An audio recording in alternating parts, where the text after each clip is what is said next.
y es nuestro Señor, lo hemos estado cantando hasta ahora. Sabemos todos lo que ha hecho Jesús, ¿no? Siempre vamos diciendo, Jesús murió por mí en la cruz, Jesús resucitó al tercer día. Pero a veces quizás pasamos por alto lo que le costó a Jesús.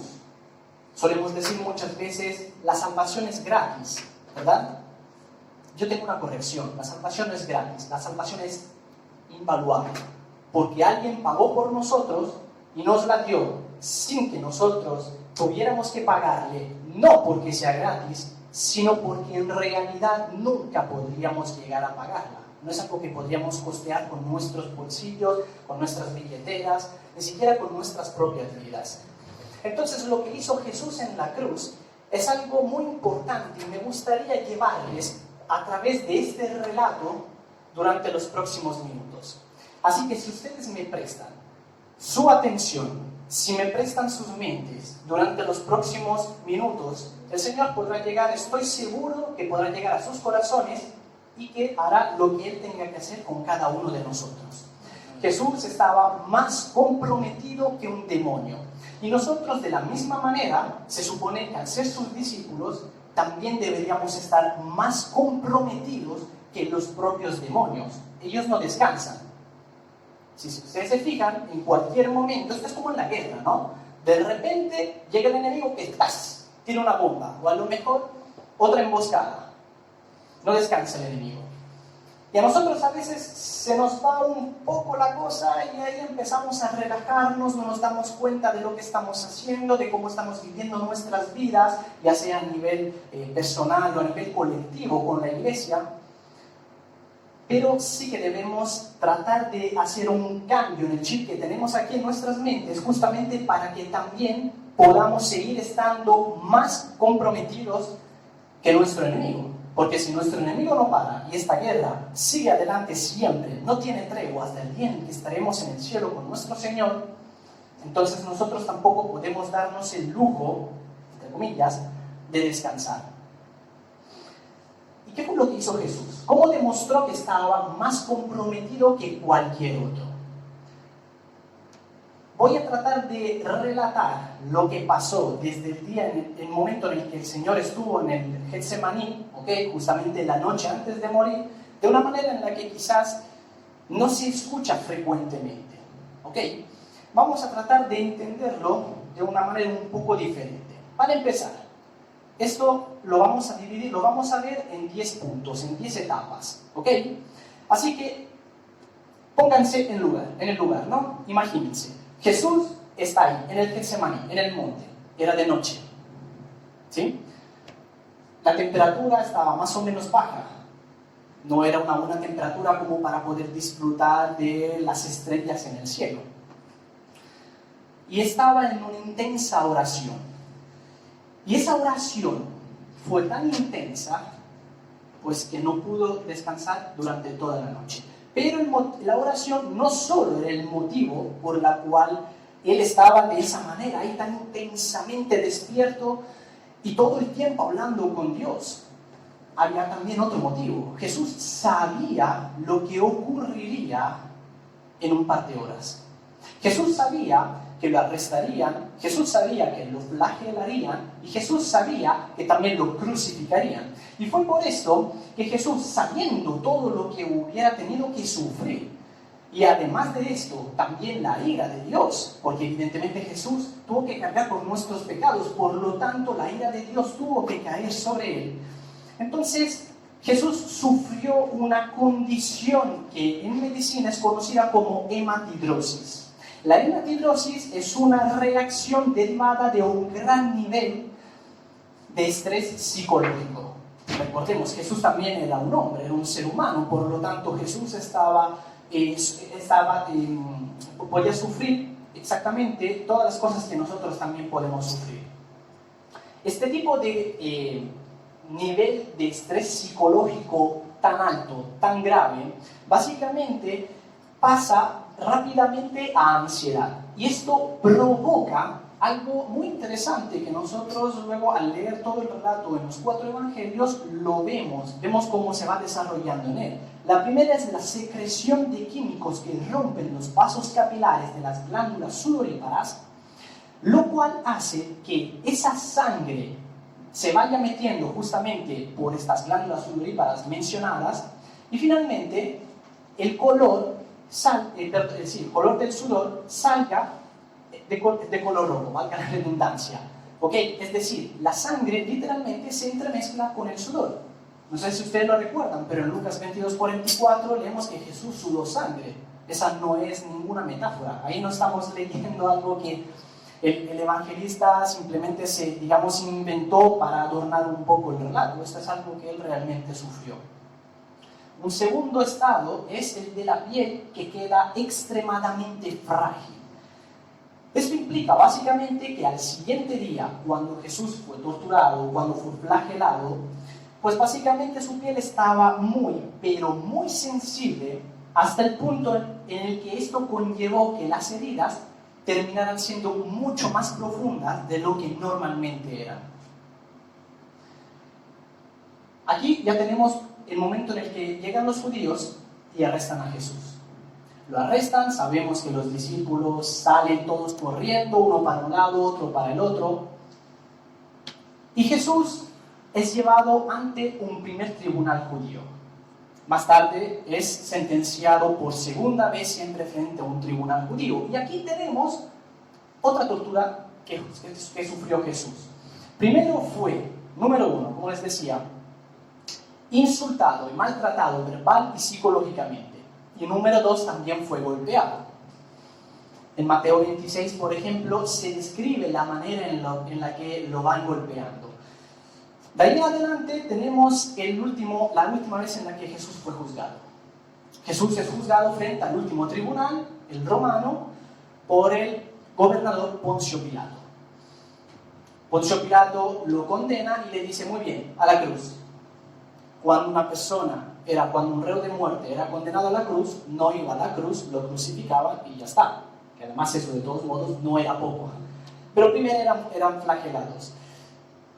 Los romanos daban aproximadamente una media de 20 latigazos con un tipo de látigo que básicamente estaba hecho con tiras de cuero trenzado, con bolas de metal entretejidas y con huesos afilados en las puntas. Entonces Jesús es flagelado, como les decía, normalmente eran 20, pero en este caso, en su caso, fueron más. Y fue algo que sabemos que fue más por lo que ahora veremos a continuación, ¿okay? Una serie de condiciones que también Jesús tuvo que sufrir, que los mismos evangelistas nos las relatan. Pero primero, ¿qué es lo que pasaba cuando un reo de muerte era azotado? Con un tipo de látigo que le acabo de describir. Muy bien. El látigo, cuando golpeaba la carne, las bolas provocaban graves contusiones que se iban abriendo a medida de que recibían más golpes. Los huesos afilados cortaban la carne severamente. Tanto que, si ustedes vieron en algún momento La Pasión de Cristo, de hecho es la mejor película que nos describe, que nos muestra que nos muestra todo este relato, La Pasión de Cristo, y literalmente sufrían un desgarro tan severo desde los hombros hasta las piernas que incluso, gracias a los relatos históricos que tenemos, pues sabemos que básicamente, número 1, muchas veces los músculos quedaban expuestos, las venas y los nervios también. Quedaban expuestos los tendones. Es básicamente decir que básicamente todas las entrañas quedaron expuestas. Imagínense el tipo de dolor que tuvo que sufrir. En todo este trajín, por así decirlo, pues Jesús pudiera haber dicho, ya está, me rindo, no pasa nada, Padre, no lo he podido soportar, no soy capaz de avanzar, no soy capaz de seguir.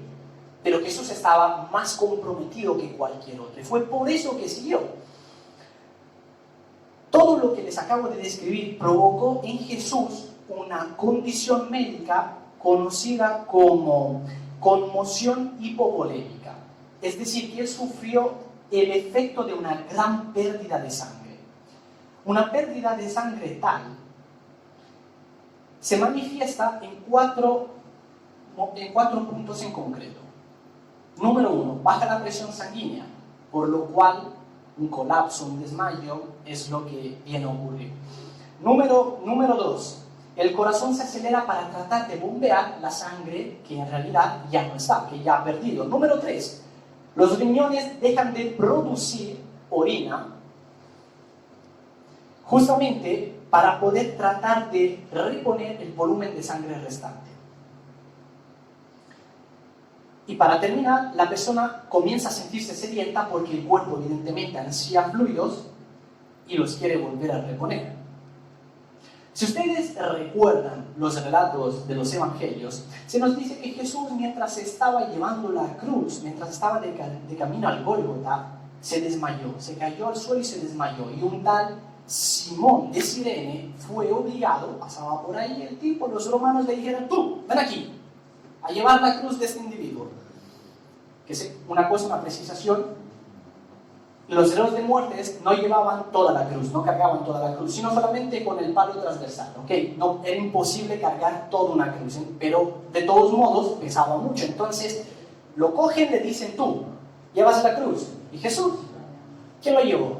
Después de un rato, cuando pudo recuperarse, cuando pudo volver a erguirse, ahí fue que él otra vez se puso en marcha.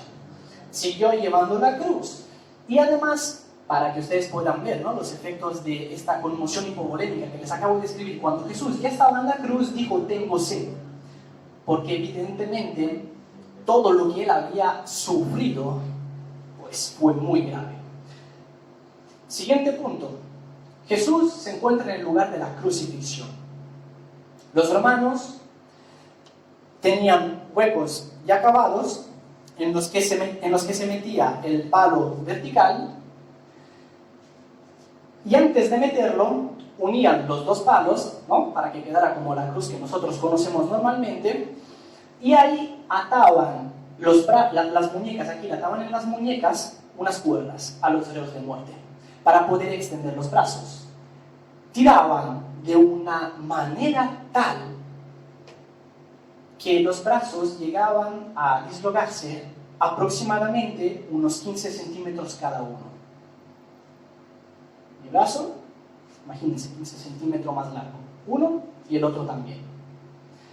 Y ahí era cuando finalmente terminaban por clavarle esos pedazos clavos entre unos 12 y 17 centímetros de largo cada uno.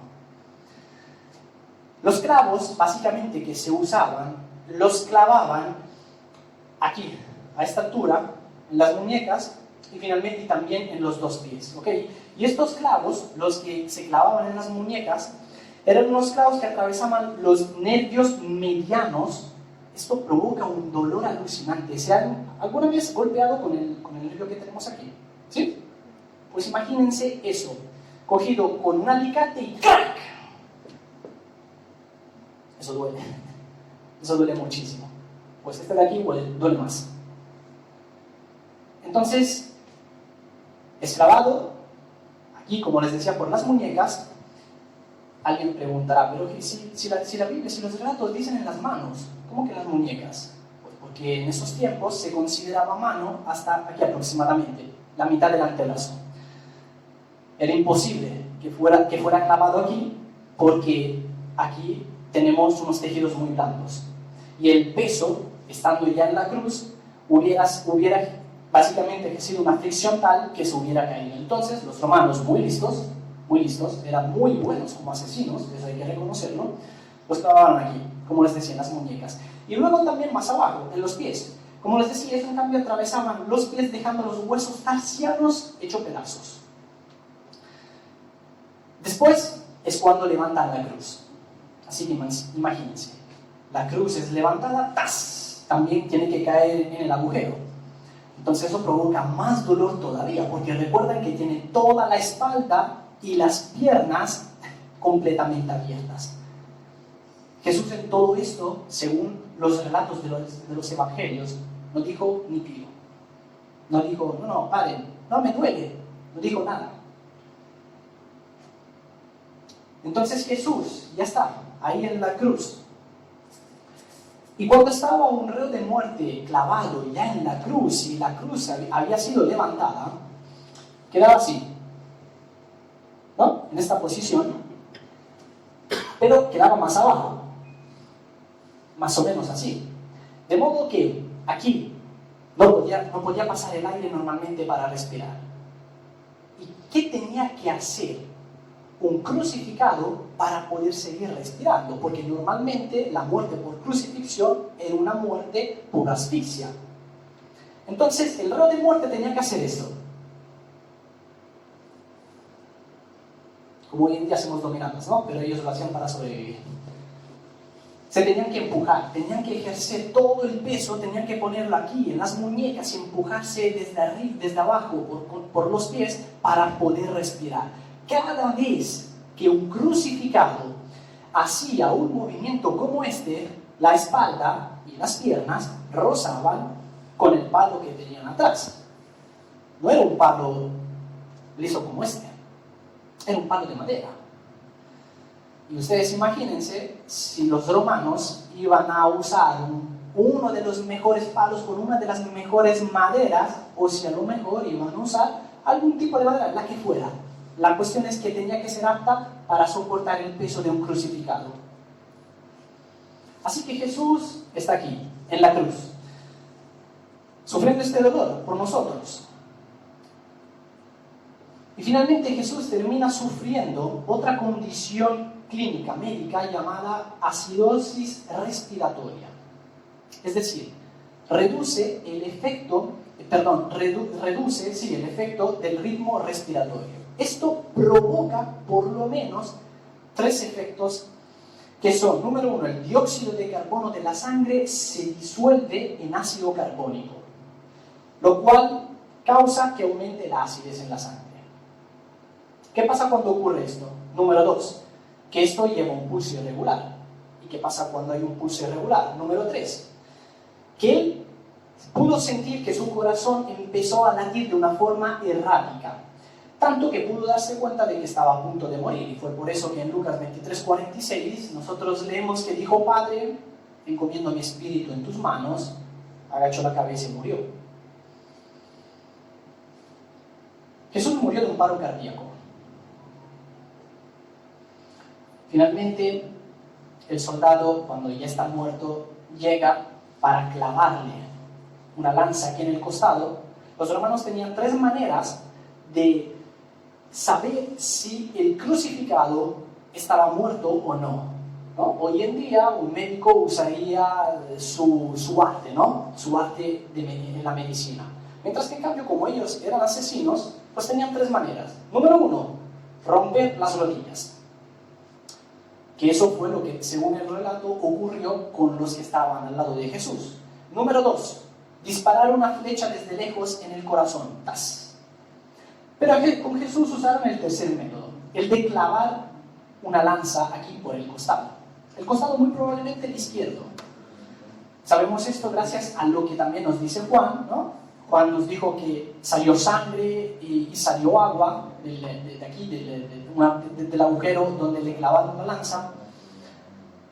Así que Jesús está muerto en la cruz. Sabemos que resucitó al tercer día. Tenemos buenas noticias. No, esto no es que se acaba aquí. Nosotros aquí no nos reunimos para celebrar que Jesús murió, sino para celebrar que Jesús resucitó. Amén. Según 1 Corintios 15, el apóstol Pablo nos dijo que nuestra fe se fundamenta en la resurrección de Jesús. Acuérdense, no en la muerte, sino en la resurrección.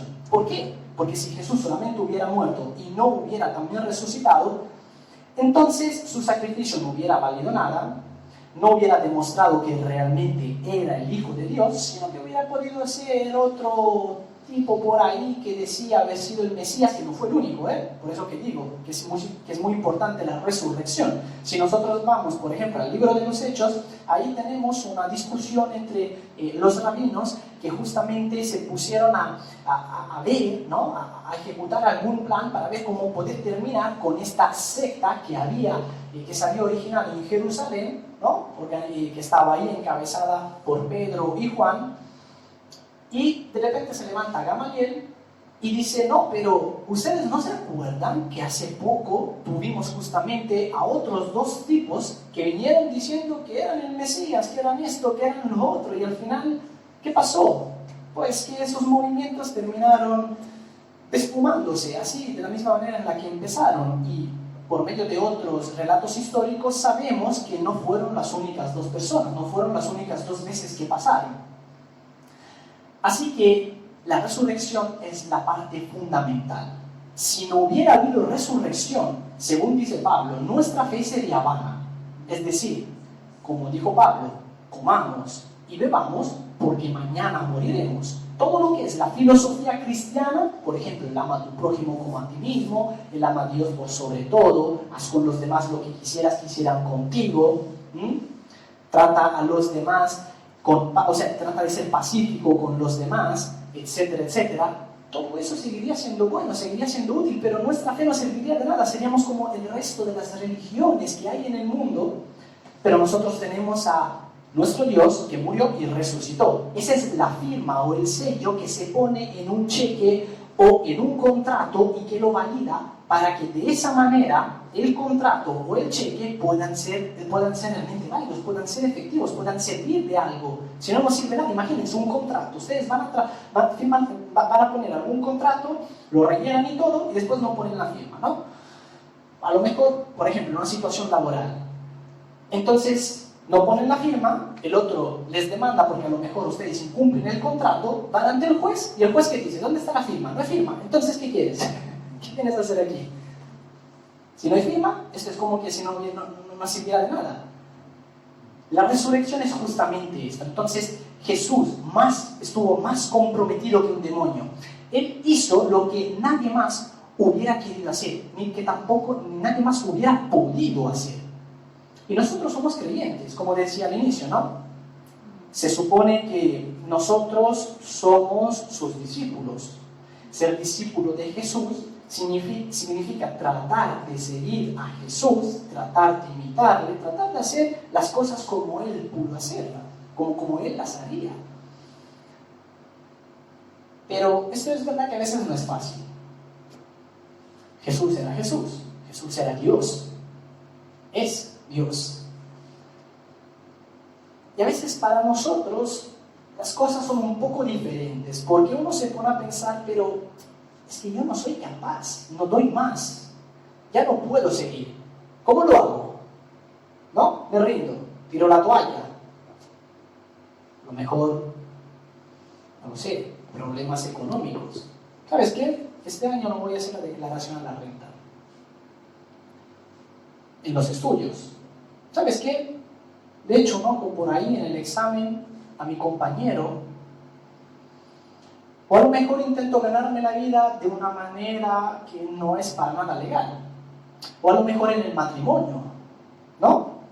No, yo ya no aguanto más a mi cónyuge. No, es que mi marido está ahí que ya no aguanto, ronca como un hipopótamo ahí todas las noches. No puedo. No, soy joven. Mis padres me dicen que no puedo salir. Yo quiero salir por la noche, quiero salir el fin de semana, quiero salir con mis amigos, yo quiero hacerlo, quiero vivir mi vida, quiero poder disfrutarla. ¿Pero qué pasa? Tus amigos no son cristianos, ¿y qué más da? Yo les voy a convertir, tranquilo, me hago un novio, me hago una novia, yo le voy a convertir, no es cristiano, no pasa nada. ¿Ok? Claro, cada uno tiene su propia circunstancia, y a veces las situaciones se pueden poner difíciles. A veces nos enfrentamos a problemas, digamos, un poco más graves, ¿no? A lo mejor la pérdida de un ser querido. Ahora tuvimos una pandemia, seguimos estando en ella, saben todas las personas que han muerto. Pero la pandemia, cuando nosotros las vemos en las estadísticas, no encabeza las estadísticas de las causas, no es la primera causa de muerte en todo el mundo, hay muchas otras. La primera es el aborto, por ejemplo, en todo el mundo. Mueren más niños por aborto que de lo que pueden matar las guerras. Tenemos muchas otras, como decía, cáncer, suicidio. El suicidio es un punto muy importante. Hay personas que a veces dicen, no puedo más, Señor, o me llevas o yo me voy solo, porque yo y aquí ya no aguanto más, no puedo seguir de esta manera.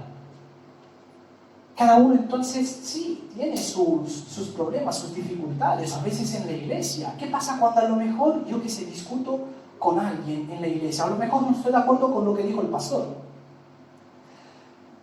Pero eso es un motivo realmente justificable para que yo pueda seguir tirando la toalla, para que yo diga, no, aquí me quedo.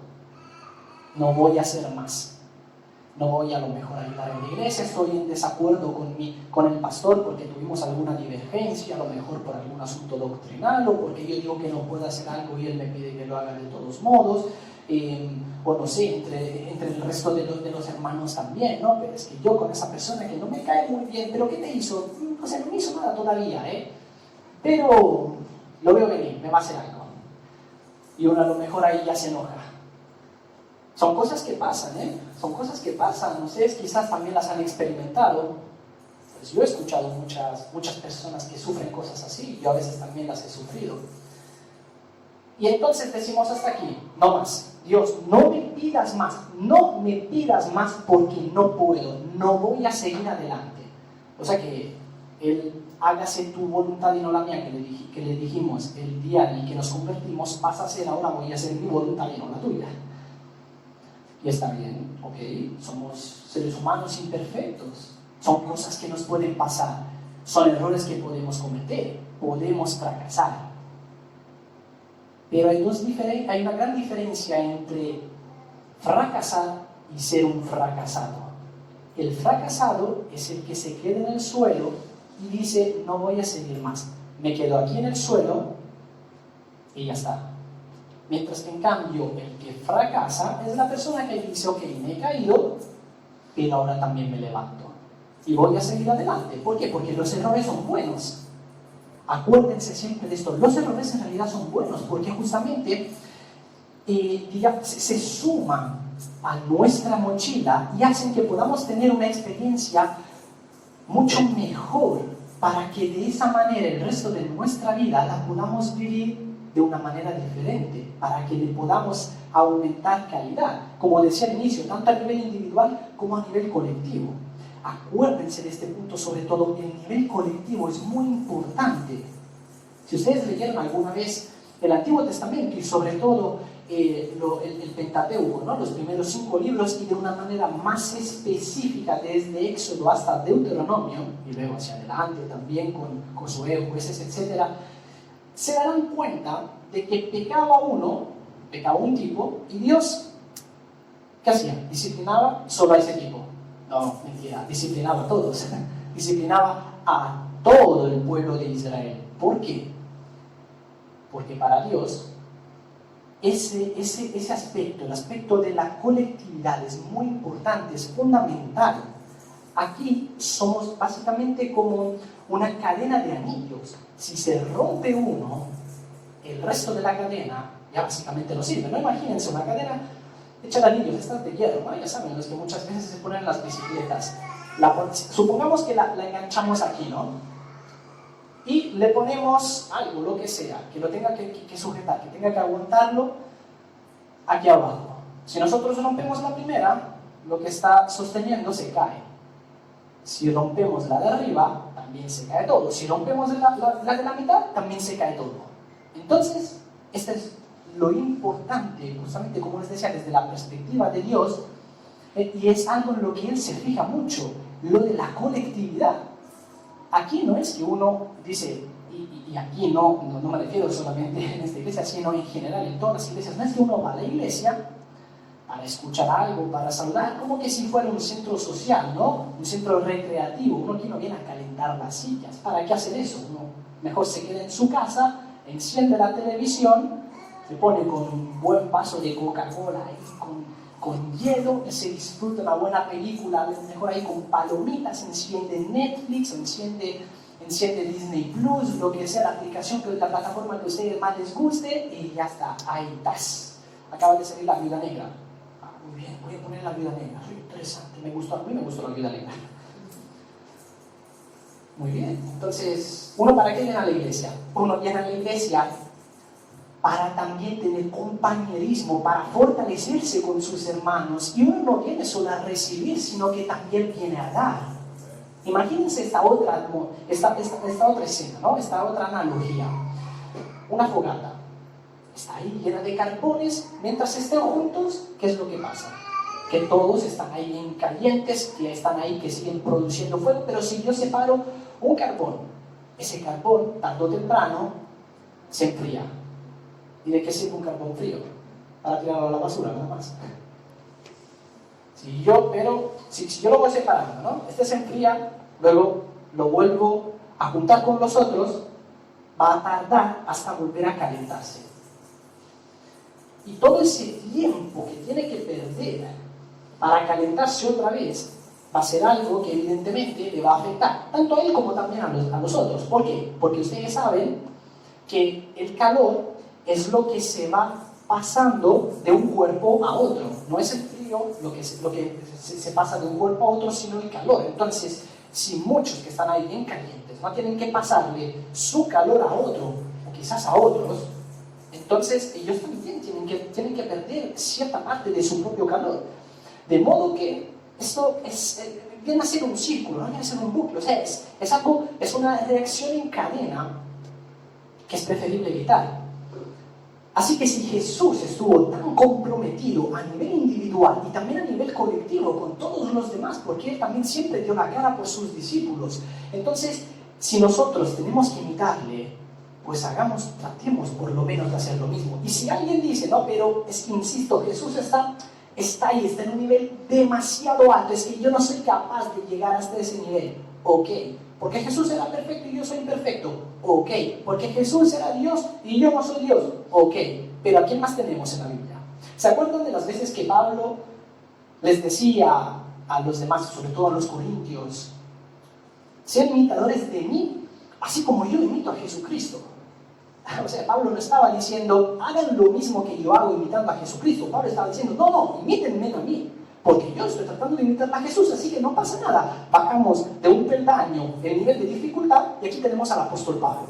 Tenemos a otro hombre como nosotros, imperfecto, que no era Dios, con todos sus problemas. Pablo incluso había sufrido, si ustedes leyeron las epístolas que él escribió, pueden saber todo lo que él sufrió, ¿no? Pablo caminaba así, parecía un viejito. Pablo era joven, ¿eh?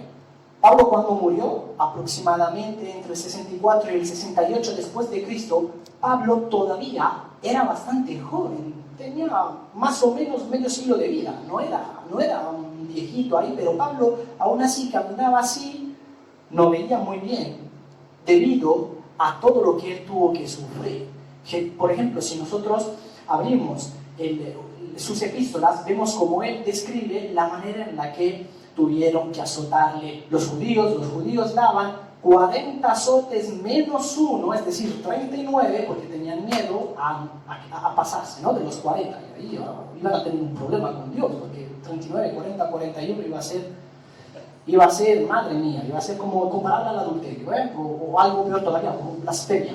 Entonces daban 40 azotes menos uno, y él eso tuvo que sufrirlo muchas veces. Habló también, tuvo que sufrir, tuvo que ser lapidado, ¿no? Intentaron matarle, y así muchas otras cosas. O sea que Pablo incluso a nivel físico estaba peor que nosotros, no tenía nuestros lujos, etc. Y aún así tuvo los pantalones de decir, imítenme a mí como yo imito a Jesucristo. O sea que se puede hacer, hermanos, y esto es algo que podemos hacer gracias a Dios, porque justamente es Dios. Si nosotros abrimos, por ejemplo, la carta a los Filipenses, nos vamos al capítulo número 3, ahí vemos como el apóstol Pablo dijo, ¿saben qué? Ustedes pueden hacerlo, porque Dios, según la versión que usemos, por ejemplo, si nos vamos a la Reina Valera, dice, les da tanto el querer como el hacer, o si nos vamos a otras versiones, a lo mejor, por ejemplo, como dice la versión Miquel habla hoy, dice algo así como que Dios nos da el poder y el deseo de hacer lo que a Él le agrada. Es Él quien se encarga. Nosotros tenemos que encargarnos de obedecer. Ok, nosotros obedecemos, pero podemos obedecer gracias a deseo y poder que Él nos da. Esto es increíble lo que hace Dios con nosotros. No nos dice, ¿sabes qué? Tienes que hacer esto, hazlo, y si te equivocas, es un problema tuyo.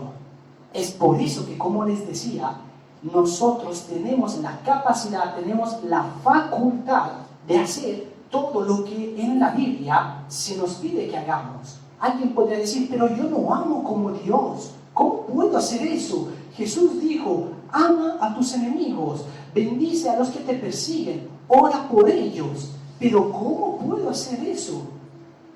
No soy capaz, yo no tengo el mismo tipo de amor que de Dios. Pero luego nos vamos a 1 de Juan, capítulo 4, y el apóstol nos dice que Él nos dio el mismo amor que Él tiene para que nosotros también estemos capacitados para amar al resto de las personas. De modo que lo que dijo Jesús que deberíamos hacer, es decir, no amar solamente a los que nos aman, porque eso es demasiado fácil, ¿no? Seamos sinceros. Si yo discuto con alguien, a lo mejor lo primero que me sale no es te amo, no es una palabra agradable, no es una palabra amable, ¿no? Sino que a lo mejor es, Señor, o te lo llevas o te lo mando porque no hay quien lo aguante. Pero gracias al amor que nos da Dios, que nos ha dado en el momento en el que nos hemos convertido, entonces sí que podemos hacerlo. Es que esto de verdad es algo tan increíble. Alguien tiene que decir amén, por favor, porque ese es nuestro Dios. Amén. Y entonces, ¿cómo funciona? Porque uno podría preguntarse, ¿no? Si yo soy cristiano, Dios me ha dado ese tipo de amor, pero yo no soy capaz de usarlo. ¿Cómo es que funciona esto? El amor incondicional que nos ha dado Dios es un tipo de amor que, de la misma manera en la que usamos o no usamos nuestra razón, también podemos usar o no usar. El amor es comparable a la razón, porque el amor que nos ha dado Dios no es un sentimiento, no se basa en emociones, porque si no, alguien que es nuestro enemigo, que nos ha hecho algún daño, ¿cómo vamos a poder amarle? No nos sale natural, no nace en nuestro interior. Hay personas que a veces dicen, bueno, pero a ver, esto a lo mejor podría ser un poco más fácil, ¿ok? Porque a lo mejor no nos han pasado cosas muy difíciles a nosotros. Imagínense esta otra escena. Están cenando en sus casas por la noche, ¿no? Evidentemente. Están ahí con su familia, con sus hijos, cuando de repente entran dos tipos. Entran para robar. Pero los tipos no solo son ladrones, sino que además son psicópatas. Entonces lo que hacen es, número 1, atar al hombre. Número 2, encargarse de violar al hijo y a la mujer delante de los ojos del marido. Después los matan a los dos delante de sus ojos y se van. A él lo dejan vivo para que así él tenga un recuerdo de ellos.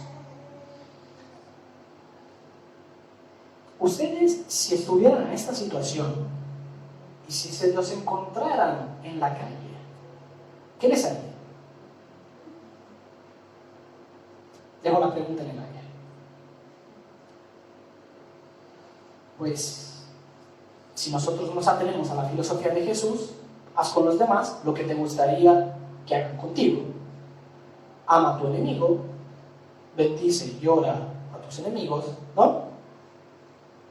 Claro, Jesús lo dijo. Pero Jesús también lo hizo. No, pero Jesús una vez más está ahí arriba. No, Pablo también lo dijo. Pero Pablo también lo hizo.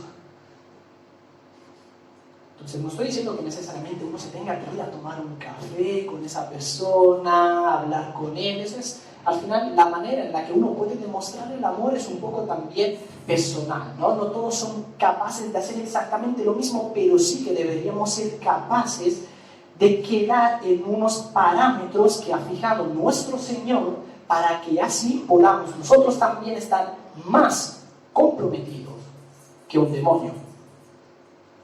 Este es el punto muy importante. Y como les decía, a nivel individual y a nivel colectivo con la iglesia, porque lo que le pasa a uno en la iglesia, al final, de una u otra manera, le termina afectando a todos los demás, de forma directa, de forma indirecta, a uno un poco más, a otros un poco menos, pero esa es la realidad. Así es como actúa Dios, así es como Él diseñó la vida, así es como diseñó también la iglesia, ¿no? Pablo justamente usó la metáfora del cuerpo para explicarnos lo unida que tiene que estar la iglesia. Dijo, Jesús es la cabeza y el resto somos todo el resto del cuerpo. Si a una parte del cuerpo, por ejemplo, le duele el dedo, el meñique, todo el cuerpo sufre con él, ¿o no?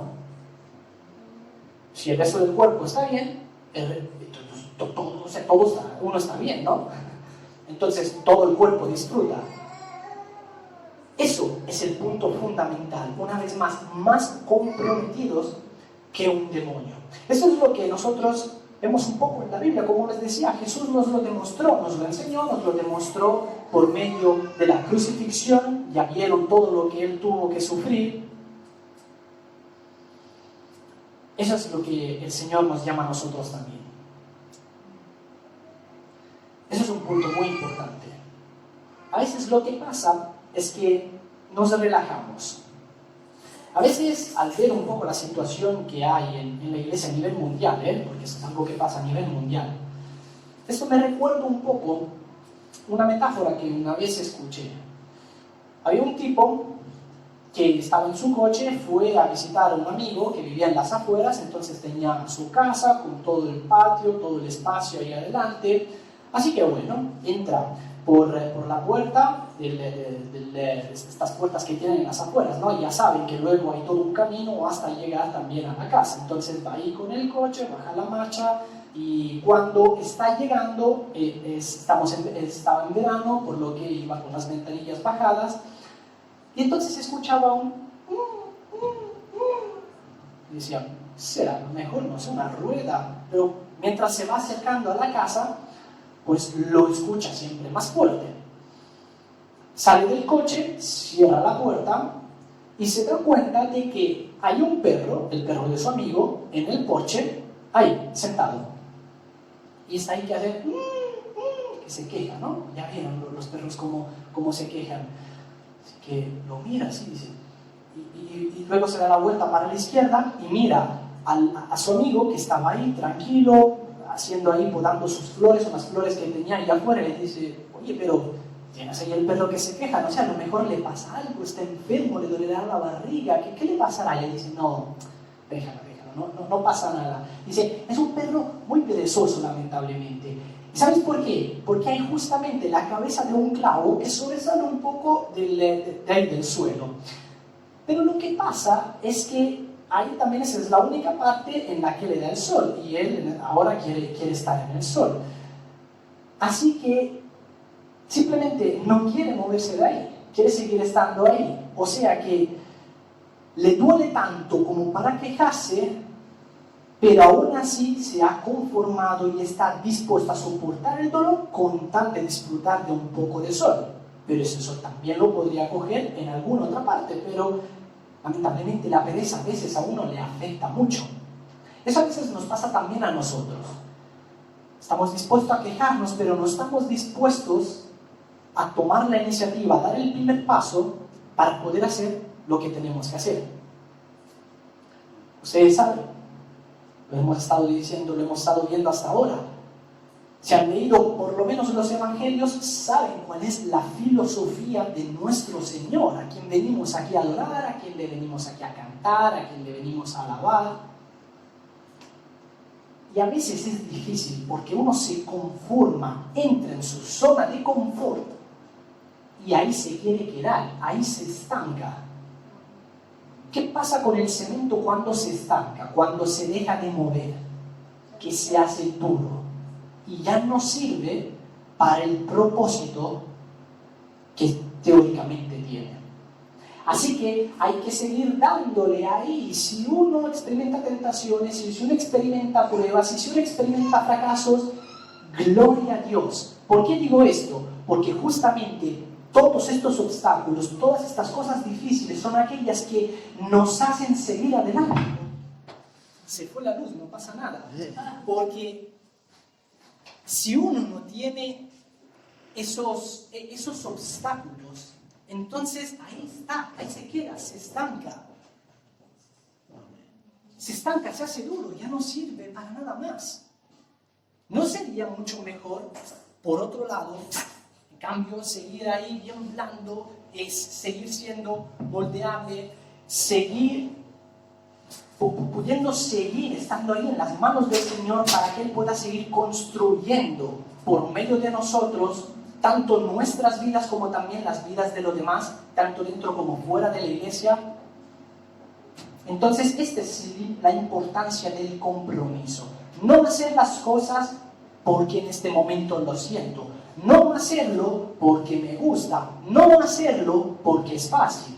Acuérdense siempre de estos. Si es difícil, entonces es bueno y merece la pena. Si es fácil, déjenlo ahí. No sirve para nada. No merece la pena. ¿Cuál es la diferencia entre un Ferrari y un Peugeot? El precio, ¿verdad? ¿Y por qué? ¿Cómo es la calidad de uno y cómo es la calidad del otro? ¿Se entiende? Entonces, más comprometidos que un demonio y comprometidos como el Señor, a nivel individual y a nivel colectivo, porque sin el compromiso, entonces no vamos a seguir adelante. Si yo no estoy comprometido, entonces frente al primer obstáculo, yo me voy a rendir. O a lo mejor, puedo superar ese obstáculo, pero no voy a estar dispuesto a seguir. Pero yo sí por lo menos quiero seguir. Espero que ustedes también quieran seguir creciendo, tanto a nivel individual como también a nivel colectivo como iglesia. En 1 Corintios capítulo 3, versículos del 12 al 15, tenemos unas palabras que nos deja el apóstol Pablo muy importantes. Seguramente las habrán leído, las habrán escuchado en algún momento, pero es que son tan importantes que merece la pena volver a leerlas. No sé si lo tienen ahí, bueno, lo voy a leer yo desde aquí directamente. Dice, voy a leer yo con la Nueva Traducción Viviente. El que edifique sobre este fundamento podrá usar una variedad de materiales. Fundamento, es decir, Jesucristo, ¿no? La iglesia. Oro, plata, joyas, madera, heno u hojarasca. Pero el día del juicio, el fuego revelará la clase de obra que cada constructor ha hecho. El fuego mostrará si la obra de alguien tiene algún valor. Si la obra permanece, ese constructor recibirá una recompensa. Pero si la obra se consume, el constructor sufrirá una gran pérdida. El constructor se salvará, pero como quien apenas se escapa atravesando un muro de llamas. ¿Qué nos está diciendo el apóstol Pablo?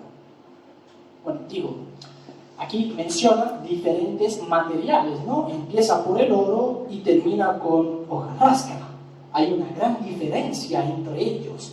Entonces, capaz que a lo mejor si uno se pone así a pensar en qué tenía en mente el apóstol Pablo y sobre todo lo pone en contexto y lee los versículos anteriores y posteriores, se dan cuenta de que está hablando justamente de las acciones, de las obras que nosotros hacemos como cristianos, porque sabemos que para la salvación es necesaria solamente la fe en Jesucristo, pero desde ahí en adelante las obras, claro que son importantes, a tal punto que Santiago dijo en el capítulo 2, oye, es que las obras justifican la fe, es decir, por medio de las obras uno se puede dar cuenta de si realmente hay una fe verdadera en Dios o de si a lo mejor esa fe no está, es un puro hablar y nada más. Quizás es una fe intelectual, es emocional, que según cómo vayan fluctuando las emociones y los sentimientos, uno ahí va reaccionando. Es decir, no hay un verdadero compromiso con el Señor. Y la fe se basa justamente en esto, en compromiso, en voluntad, en fidelidad, en hacer, más allá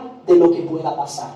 Entonces, al final, si uno es cristiano, ok, tiene el cielo asegurado, ¿no? Jesús dijo, yo doy vida eterna. Jesús dijo, para todo el que cree en mí, ya no hay más condenación. Muy bien, voy a ir al cielo, pero ¿cómo voy a llegar al cielo?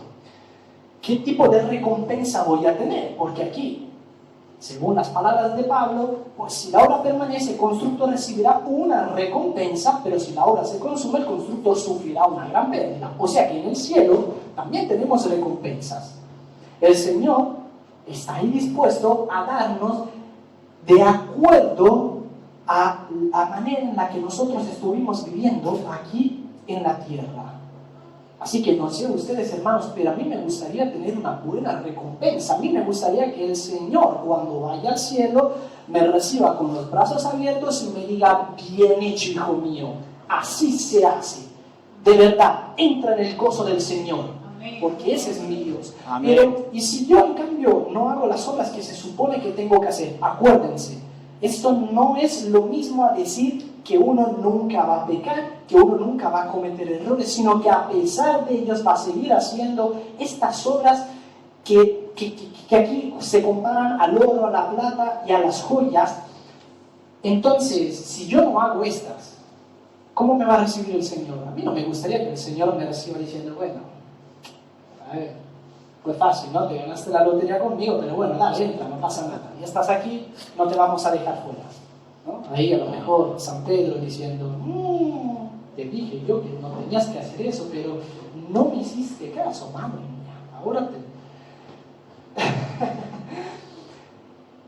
Hermanos, sigan adelante comprometidos más que un demonio. Esto es lo que el Señor me pidió que les dijera en esta mañana. Esto es lo que yo les he transmitido de parte del Señor. Y me gustaría orar por ustedes, si puedo,